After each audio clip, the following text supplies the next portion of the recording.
I didn't know anything about the Abel Powers exchange. I knew about Gary Powers because all of us, and certainly I grew up in the 50s, 60s, all of us had heard that the U-2 spy plane had been shot down and Gary Powers had been put on public display, public trial. But the story for me as a youngster kind of ended with a spectacular shoot down.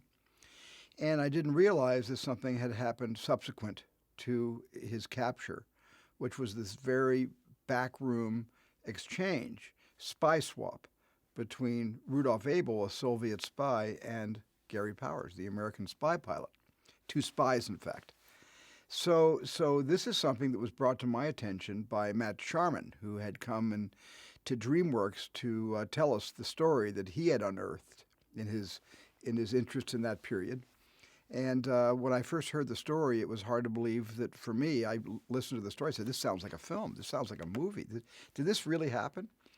And we certainly checked on the events and vetted his research, and absolutely the events that we depict in our film, the actual events, are absolutely true.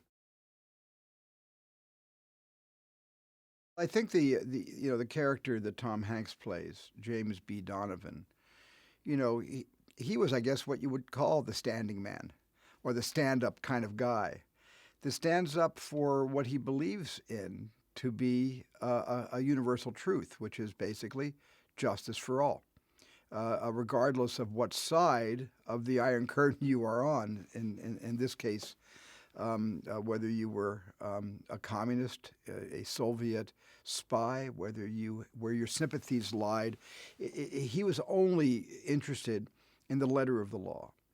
And so based on some technicalities, some flaws he found in the arrest of Abel and the illegal search and seizure of his studio and his apartment, he was able to find some, I guess, fissures in the state's case against Rudolph Abel, and was able to, you know, get a very good defense underway. I thought Tom was the obvious choice to play Donovan. Tom's own morality and his own sense of equality and fairness, and the fact that Tom does such good things in the world, by using wisely, his celebrity and his intelligence and his points of view. He has so many of them that I thought it was a good fit to see if Tom would play James Donovan.